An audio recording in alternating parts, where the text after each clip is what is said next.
Hello, my beautiful friends.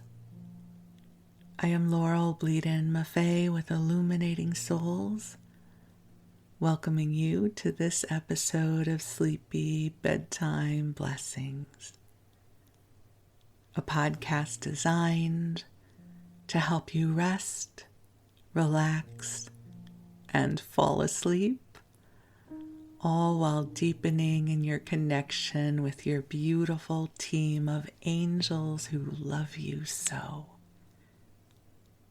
If we're meeting for the first time, I am an angelic practitioner, a spiritual teacher, and an encourager of souls. And I do this through one-on-one angel sessions, which take place over the phone. They are 1-hour sessions where you and I engage in beautiful, intimate, divine conversation. And I bring forward the angels for you,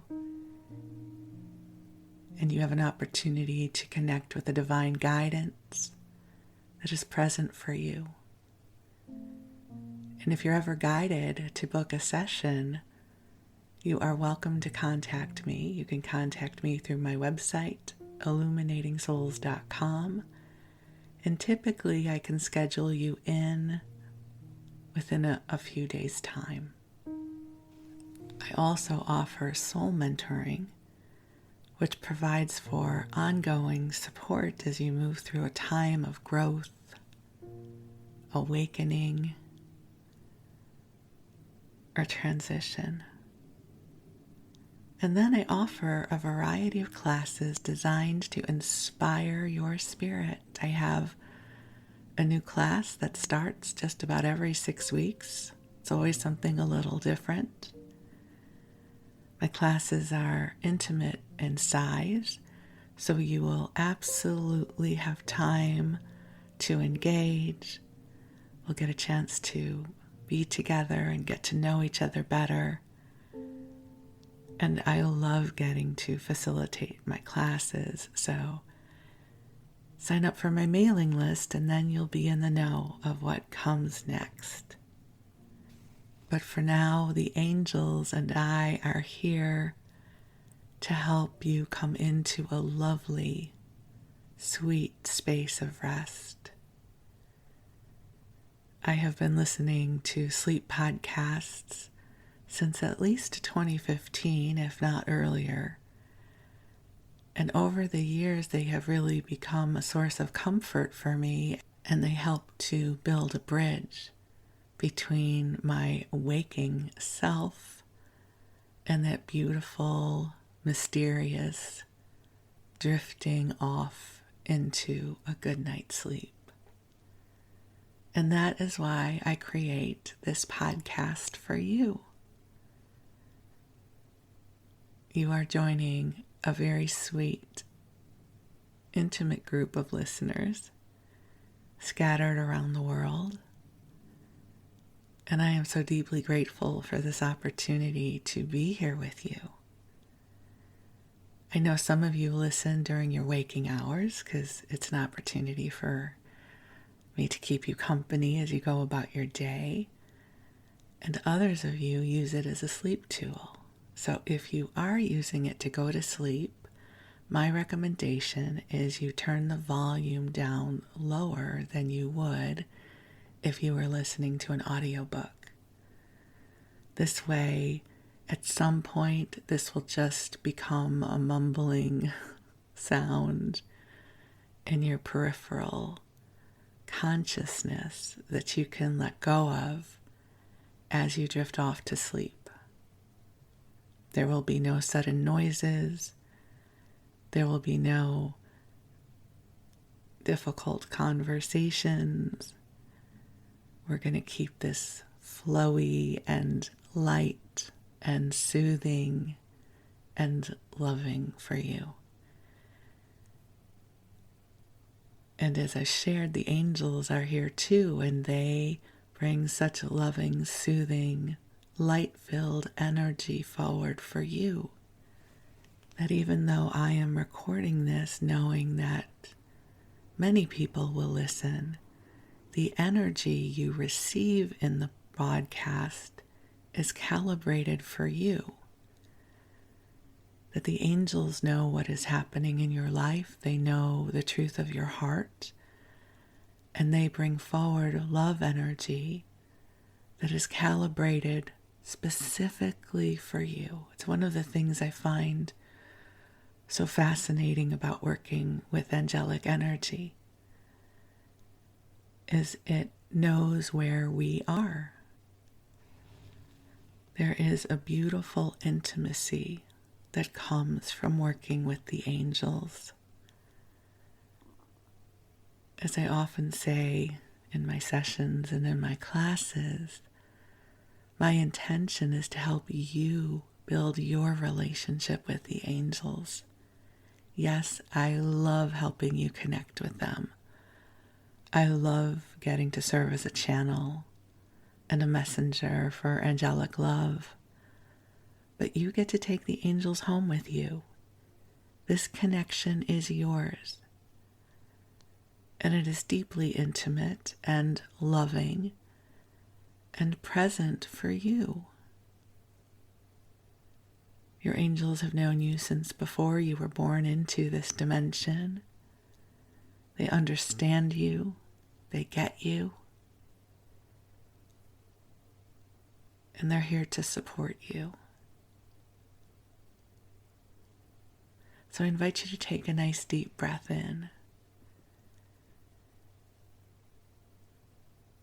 And let's call ourselves forward into the heart of God.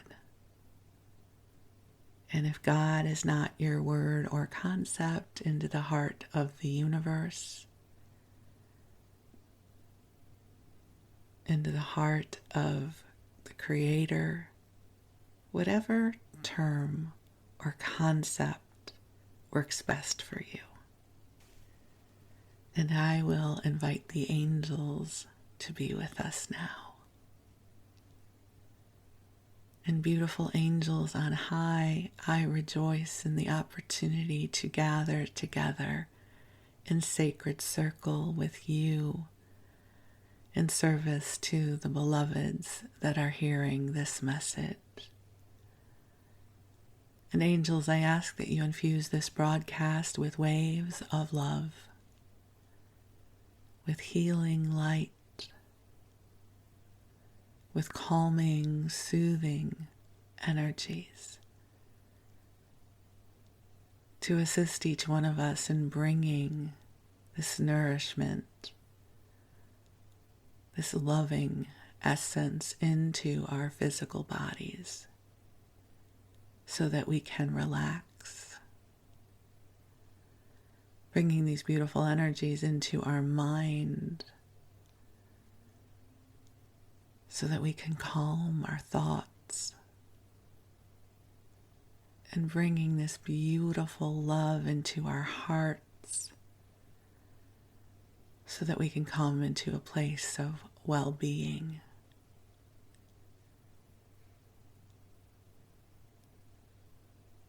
And dear ones, just take some nice deep breaths in, allowing this love to meet you where you are. And just imagine, visualize, allowing it to be so, that the angels are filling the space you are in with a beautiful, soft, pink light that is filled with love for you.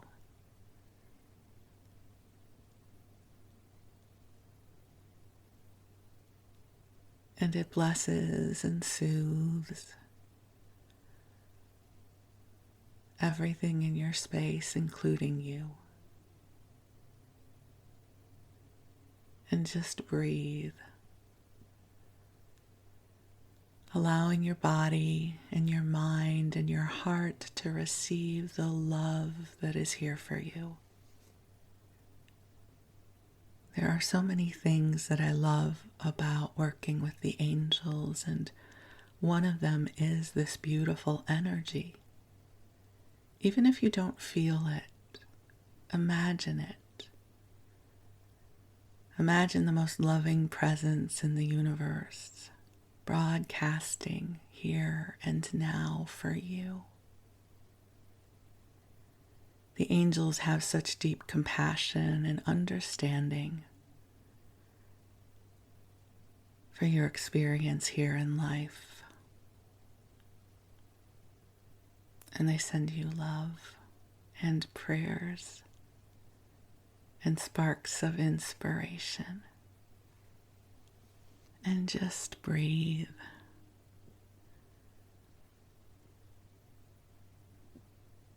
So I have a creative project that I have been working with for the past few months. And I hadn't really been ready to share about it, but I'm guided to share about it with you now. And it is absolutely angel related. So, my friends, I have created an Earth Angels Oracle deck. Now, before you get really excited, it's not for sale yet. I am still in the process of attuning to the best way to have it printed and available. But I did receive a proof deck, and the cards are so beautiful. I'm really looking forward to sharing them with you. And the reason I'm bringing it up in this episode is because I pulled 3 cards for us from the deck. And I want to share the reading with you because it feels profoundly empowering and appropriate to where so many of us are right now. So perhaps I can share with you my sense on where many of us who are empaths and light workers are. We are in a place of doing our best to stay balanced. I don't know how many of you went to a carnival that would have had a fun house when you were younger. But I remember going into these fun houses and everything was distorted. Everything was designed to be off balance, right? So there would be the mirrors that would show you a distorted version of yourself. And there would be walkways that would jiggle and move, and you would have to try and stay balanced. And that is what this energy feels like that we are in, and we have been in it for quite a while, and I suspect we are going to be in it for some time to come. And part of this journey is, how do we stay balanced when everything feels like it is keeping us off kilter? So this is the 3-card reading I pulled from my deck that I hope to be able to share with you soon.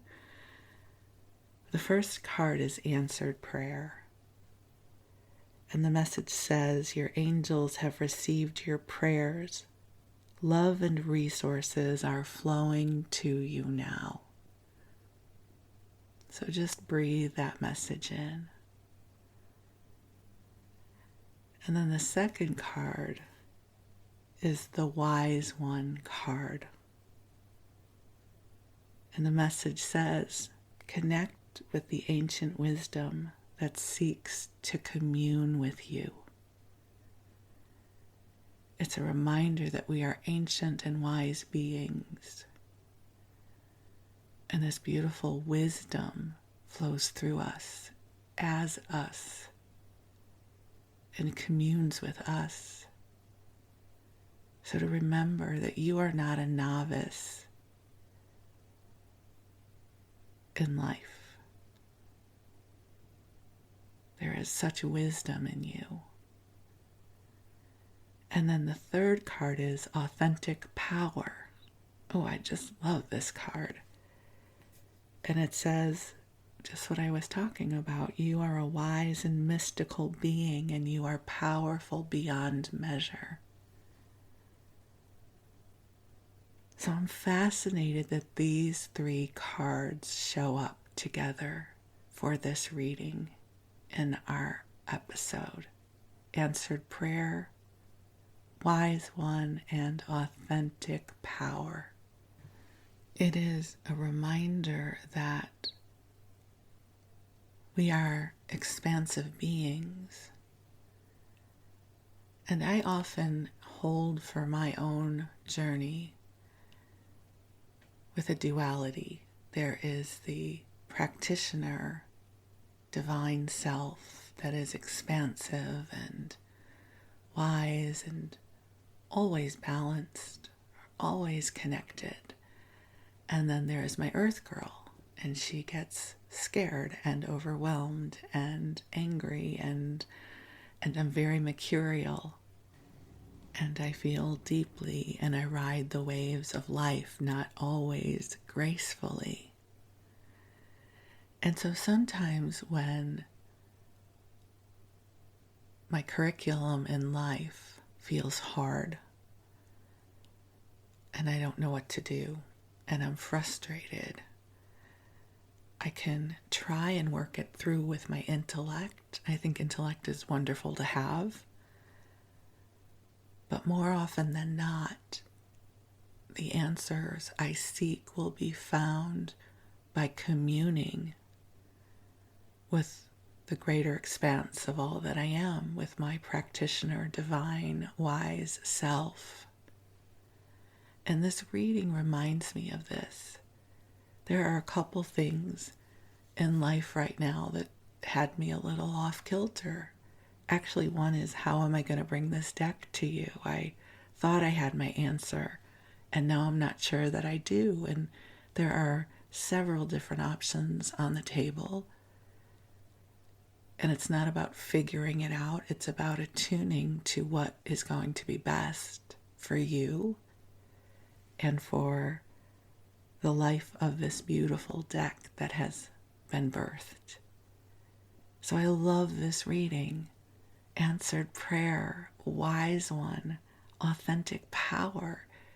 It is a reminder that whatever we are navigating, it is this reminder that the bright light of the divine is within us and around us, and our angels are here supporting us. So we can lift our head up, we can breathe deeply, knowing that God's got this handled, that the answers, the soul whispers, the sparks of inspiration, and the resources will flow. So I invite you to take another deep breath in, allowing the love of the angels to meet you in this breath and in the next. And I invite you to cozy on up and snuggle on in if you are planning on drifting off to sleep. The angels will stay with you, loving you throughout this broadcast and beyond. And if you have any prayers or intentions, requests that you wish to share with the angels, you can do so now or whenever you are guided. And I invite you to rest. And while you rest, I'm going to tell you a story. You know, there are so many things that I love about creating this podcast for you. And one of them is that I get to share different stories from my life, little snippets.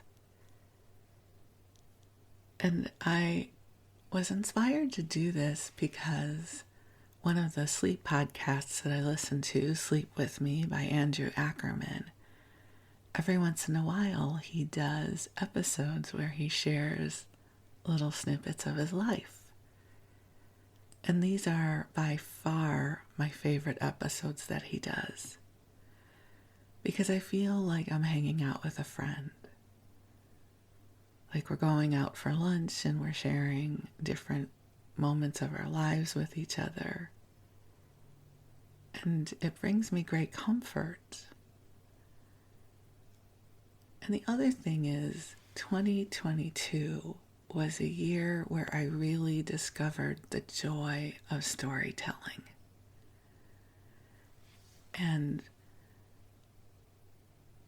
not only crafting a story, but how all of our experiences can be stored and then accessed in consciousness, that each one of us, our consciousness stores our memories differently, but that a single prompt sometimes can take us down the rabbit hole and unlock lovely memories that maybe we hadn't thought about in years.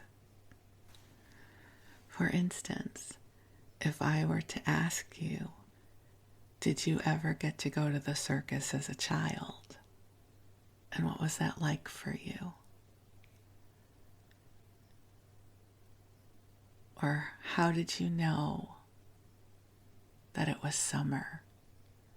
What were your summers like as a kid?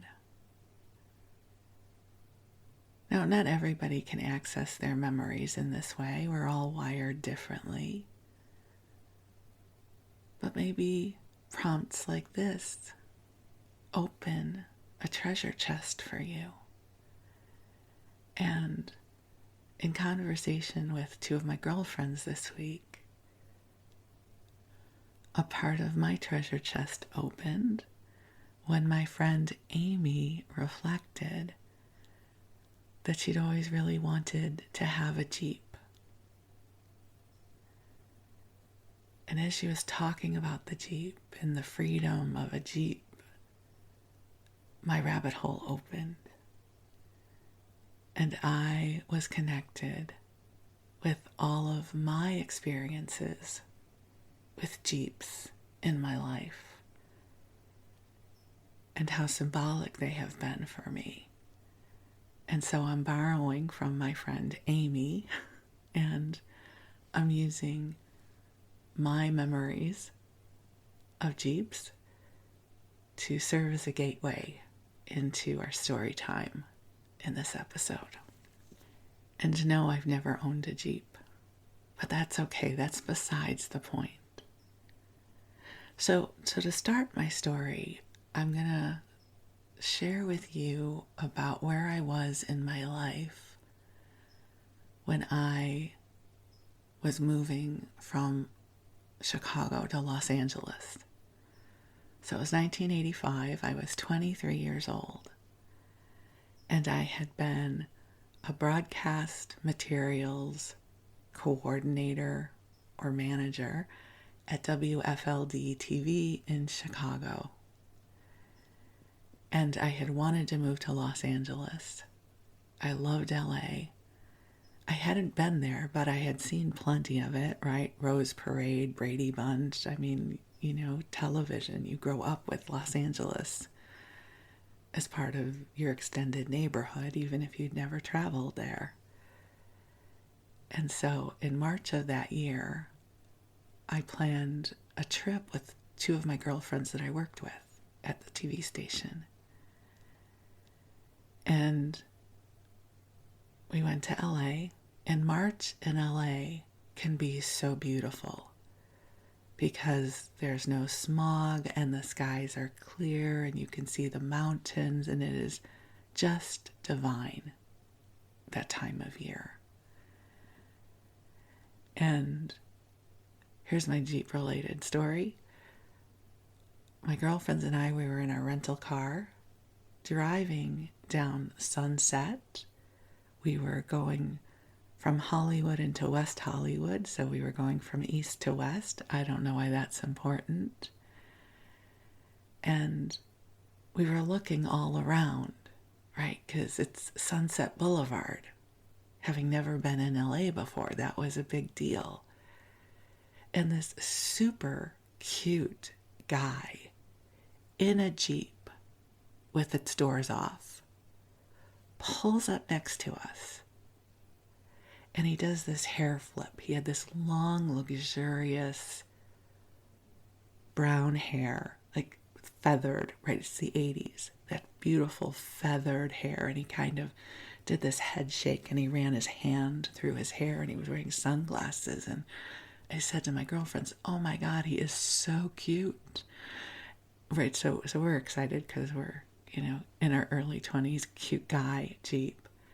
And all of a sudden we realize it's John James from Dynasty, which you may not know who he was, or he is. I'm sure he's still around. But it was John James from Dynasty. Like the first cute guy in a Jeep we see is John James from Dynasty. So we were cool. We didn't scream out at him or anything like that. But we, of course, giggled for the next 6 miles that we just saw John James from Dynasty in his Jeep, and that was so cool. If you've never lived in a place like LA and you're starstruck, I can't even express to you the joy of seeing celebrities in their ordinary life. I mean, maybe not so much anymore because we're so inundated with social media and paparazzi and TMZ.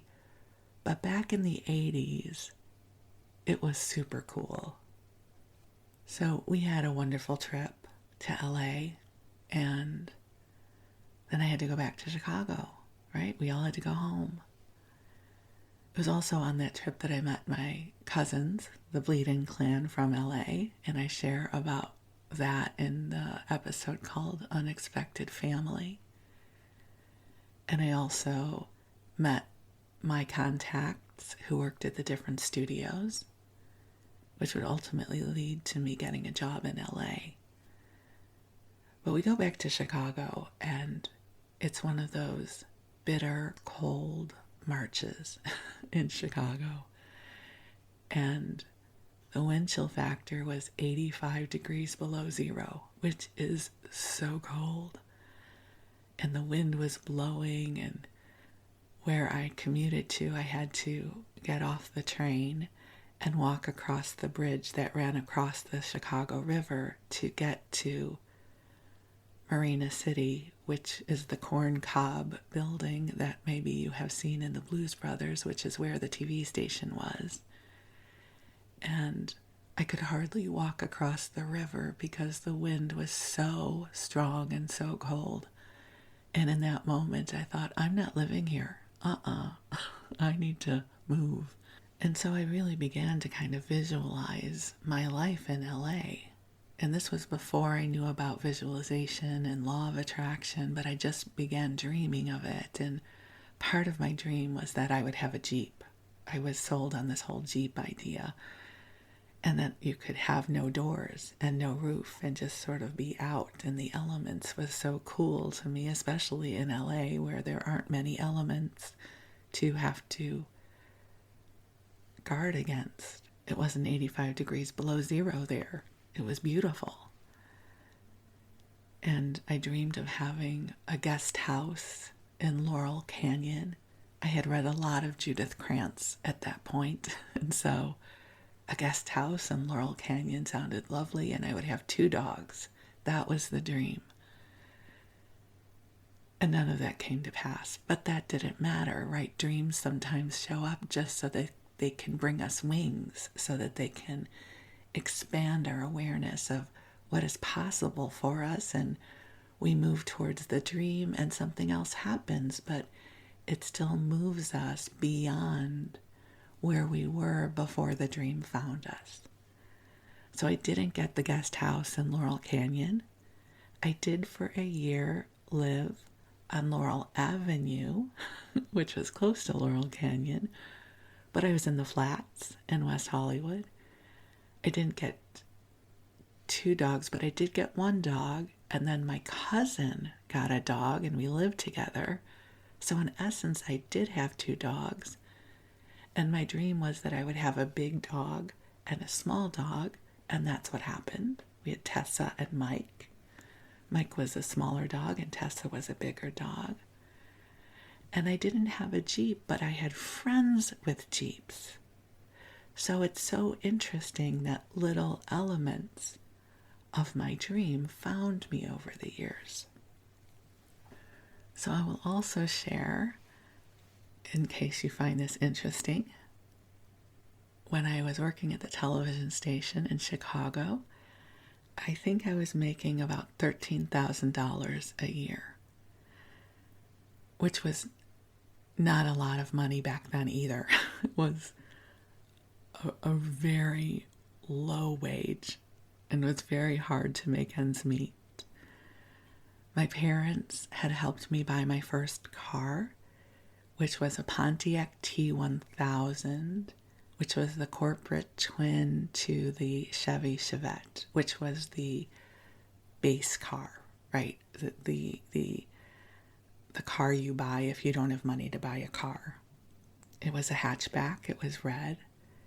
It was a stick shift, which was not a great thing. Its one perk is that it had air conditioning. So thank God for that. I think the car cost $4,000 or $5,000. We bought it new. My parents paid for part of it. And then my car payment was $103 a month. So just a little bit about my finances back then. Then I was so excited because when I got offered the job at Goldwyn, which is a whole other story, my salary went up to $20,000 a year. And I was so excited. I was running around the TV station telling everybody, I'm going to make $20,000 a year. Until my boss just laughed. He was a really nice guy. And he said, that's so tacky, Laurel. Don't tell everybody how much you're earning. I said, I know, John, but I'm so excited. That's a livable wage. Because back then it was. I mean, I wasn't going to be living high on the hog, but I could survive on that kind of money back then. So I get the job, and now I have to move to Los Angeles. And I have to find a place to live. And remember, no internet, no Craigslist. We had newspapers. And I don't remember who suggested this to me. It may have been a coworker. But someone suggested that I go to UCLA and go to their housing board and take a look at the listings where people were looking for roommates. So it was sort of, one of those big cork boards, and people used push pins and they would put up their notices. Looking for a roommate, this is how much. And which was a brilliant idea. I was 23 years old, so living with college students wasn't too far away from my demographic, right? I hadn't outgrown that phase of my life yet. And so I went there, and there were a couple of different listings that I had written down. And I also recall I don't remember if it was one guy or two guys. I don't know if they had met each other at that point, but I met these two guys at the housing board that wound up becoming roommates. They wound up getting a single in Venice, right on the beach. And I became friends with them. So it's almost like my first two friendships were seeded in that moment. And I was just trying to remember how on earth we would have gotten in touch with each other, because at that point I didn't have a phone. There were no cell phones then. But somehow we got in touch with each other again. I don't know how that would have happened, but we did, and we became friends, and I really enjoyed them. They were really lovely. They hadn't known each other. They had met at the housing board or something like that. Anyways, these are old memories from my memory bank, but they were just very sweet. And it was interesting how that pilgrimage to the housing board had already started paying dividends. So one of the postings was for a townhouse in West LA on Bundy, for anybody who knows LA. And it was the one I really wanted. So there were 3 bedrooms, and I was so lucky that the person who had posted chose me. I was so relieved. I was like, oh, thank God, I have a place to live. It's on the 2nd floor, so I felt a little safer. Not that I had to be scared, but there was weird stuff happening in LA back then. And so that was awesome. So I now have a place to live. And what I didn't know at the time was the guys who lived in the unit next to us were 3 guys who were college students. They had all known each other from Beverly Hills High School. They'd all gone to Beverly. And they would become like some of my best friends. And they were 3 guys who were a year or 2 younger than me, I think. And they were definitely in their wild, college-aged stage of life. And 2 of them had Jeeps. So this is where the Jeep thread comes in. And they just really kind of became like best buddies. Like they became family. And it was such a blessing because I had moved to LA and didn't really know anybody. I had just recently met my cousins. You know, I kind of knew some coworkers. And then I moved next door to these 3 exuberant, friendly, warm-hearted guys who immediately took me in as one of theirs. I don't know how it was for you at that age stage, but for me, we were sort of this growing organism of friends, and we kept folding people in and folding people in. So there were the 3 guys who lived next door, who I became very, very close with. And then my cousin Susie, who I had started really building a friendship and connection with, and introduced her to the 3 guys. And it wasn't just the 3 guys, it was their whole friend pod from Beverly Hills High School. And so there were all these guys who had gone to high school together that we became friends with. And then other people got folded in, and then there were the friends that I had made working at Goldwyn, which got folded into the friend group. And so we had this extended pod of friends. And it was wonderful because whenever you wanted to go out, there was a group of people that wanted to go, right? Wherever we wanted to go, there was a group of us that moved along. We moved en masse. And at that age stage, that was just so wonderful. And one of the guys who lived next door, his name is Keith. And Keith is just one of the most generous-hearted, warm, exuberant people ever, especially at that age. And he really took me under his wing. Like, wherever he went, I got to go. And so I always felt like I belonged. And belonging is one of my core values. Like, to have a group of people where I belong is so powerful. And so Keith had a Jeep, and the doors and the top would come off of it. And so, you know, wherever we would go, he would drive, and I got to be in the Jeep. And then there would be times he would go out of town and he would let me borrow his Jeep. Because we were young. You could just borrow a friend's car then. Yeah, just take my car. I don't care. Whereas now, I probably wouldn't do that. And I just remember getting to drive to and from Goldwyn in Keith's Jeep with no doors, no top, because that was the best feeling. Like, who needed doors? We didn't need doors. And just the freedom of it, playing my music, feeling the wind in my hair, feeling no boundaries kind of between me and the world. And I loved the way it felt so much. And what a sweet guy to let me borrow his Jeep, just it's part of my memories now.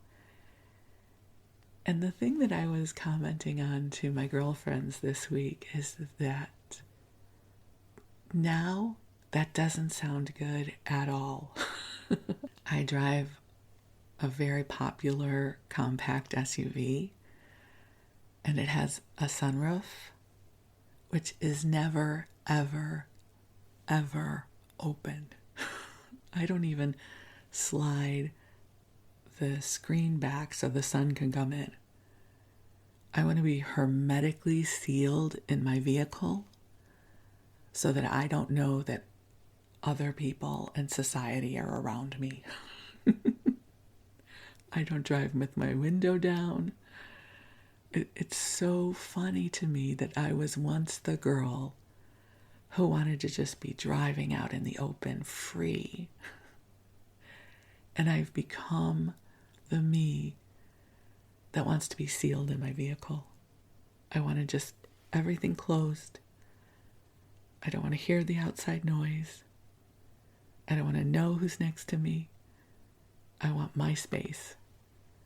And I think it is so funny how life morphs us into who we are now.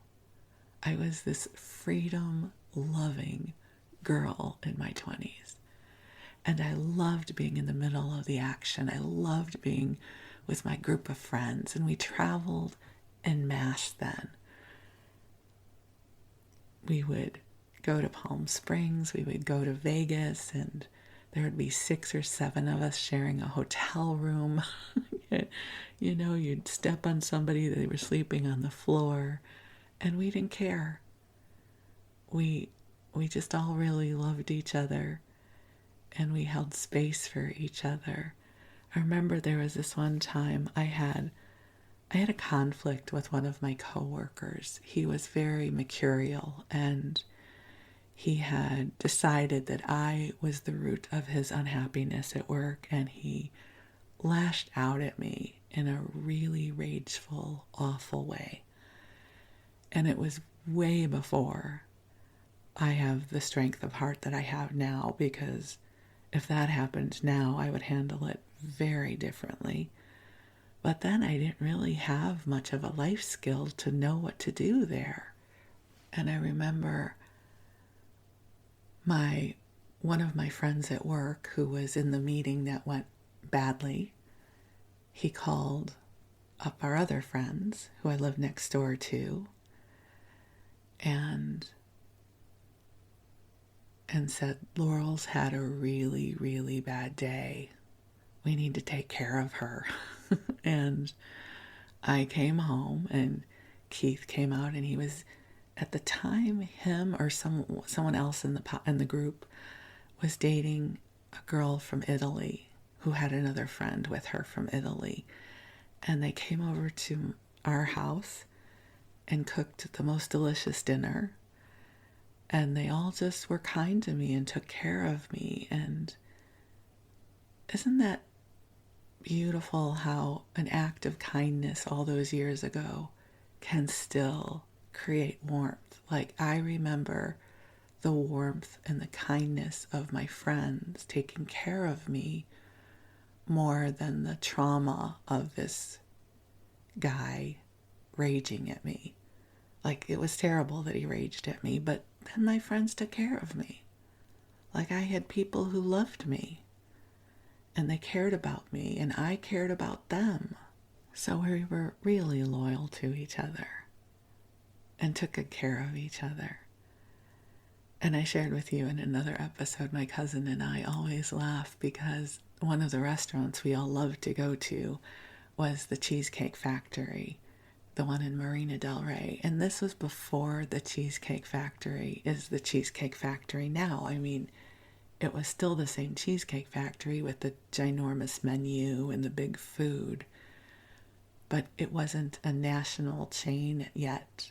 So, and we always traveled in big groups. So I suppose if just my cousin and I had gone to the Cheesecake Factory, it might be easier to get a table on a Saturday night. But we would be like 10 people. And we would go to the Cheesecake Factory and we would ask for a table. We'd get there maybe 7:30 or 8 o'clock, because who went for dinner before 7:30 or 8 o'clock back then?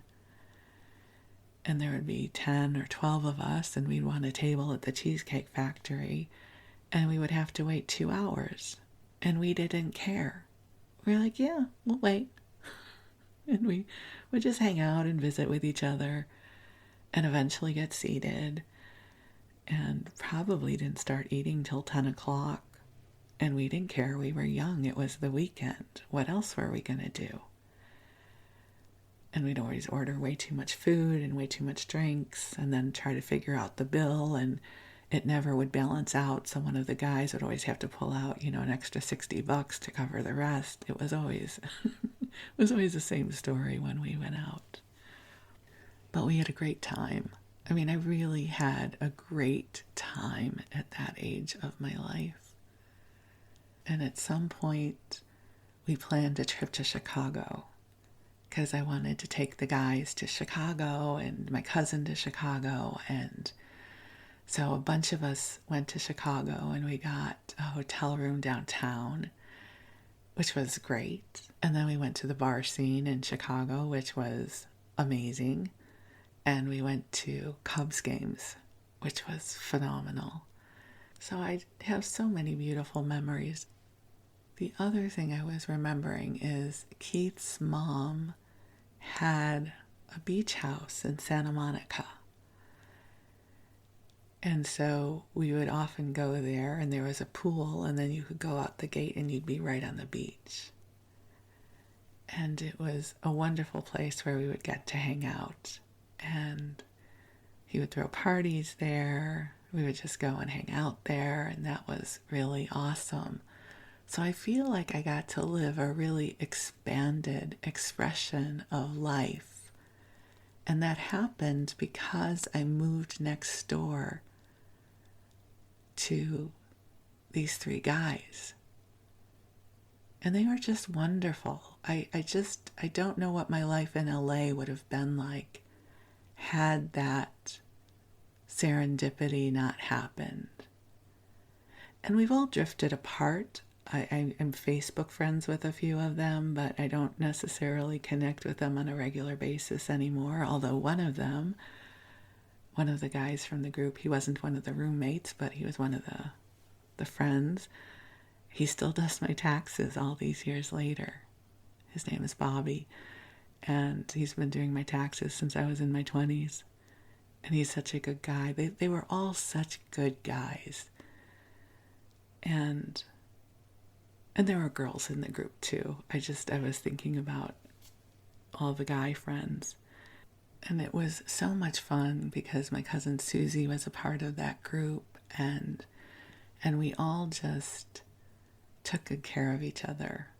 And we went places together, and we would get in trouble together, but not horrible trouble. Just, we would be reckless in our 20s and had a lot of fun. So it's one of those times in my life where I think everything went right. The way I got the job in LA, meeting those other 2 friends that I made at the housing board, moving next door to Keith and his friends, and then getting to know everybody, folding in my cousin Susie with that group and my other friends from Goldwyn. And then we just all sort of moved through our 20s together. It was my friend Amy's recollection of her wanting a Jeep that opened this gateway for me. I mean, all those memories had been there, but as soon as she started talking about the Jeep, I felt myself in Keith's Jeep and how alive it made me feel and how much fun it was. and how happy I was whenever I got to be in the Jeep, either as a passenger or as a driver. And how interesting it is to me that these days I wouldn't want one. I wouldn't want to travel open. I wouldn't want to have a convertible. I won't even open the sunroof on my car. I don't know how that happened. How did I get to be this person that I am now? You know, there's a video that is going viral on Facebook and maybe on TikTok too. I don't know, on social media, I should say. And it's of this older man. I would say he's probably, I don't know, late 60s, 70s, somewhere around there. And he's trying to remember how to skip. Someone asks him, can you skip? And he can't remember how to skip. Like his body forgot. And it's adorable. He's adorable. And it's such a funny video. And I was thinking, I don't even know that I can still skip. I used to love to skip. I don't think my body could handle the impact on my ankles. Can I even remember how to skip? And I think it's one of the fascinating things of aging is that we change so much over the years. I was a girl who wanted to be in the open air Jeep, right high above the traffic, everything open. I didn't care about sunscreen back then. We didn't know about sunscreen. We put on suntan lotion. Like roast and bake me. We didn't know about sunscreen. And just loved that freedom. I loved getting to go to the beach. I loved getting to go into the ocean. I didn't mind being in traffic. It didn't matter. And so perhaps this episode will bring you back to some of your times in your younger years when maybe you felt that sense of freedom. Perhaps you had a lovely group of friends back then who embraced you and brought you into the fold. And so I look back on that part of my life with such fondness and gratitude. Somehow the universe brought me together with really good people. And they were people who accepted me and brought me into their family. And I brought them into mine. That's the way it should be. And so I just am here in gratitude for all of the beautiful big experiences I have had in my life. That even if I am the girl now who likes to be in my very, very safe, quiet vehicle,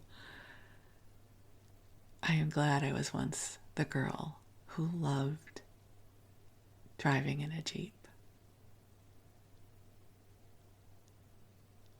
So that is my story time for you in this episode. Perhaps you are asleep by now. If not, and you want some more episodes, there are plenty in the archive. I think this is my 158th episode. I think that's right. So there's lots out there. So thank you for letting me spend this time with you. I love you very much. And I wish you sweet dreams. We'll talk again soon. Thank you.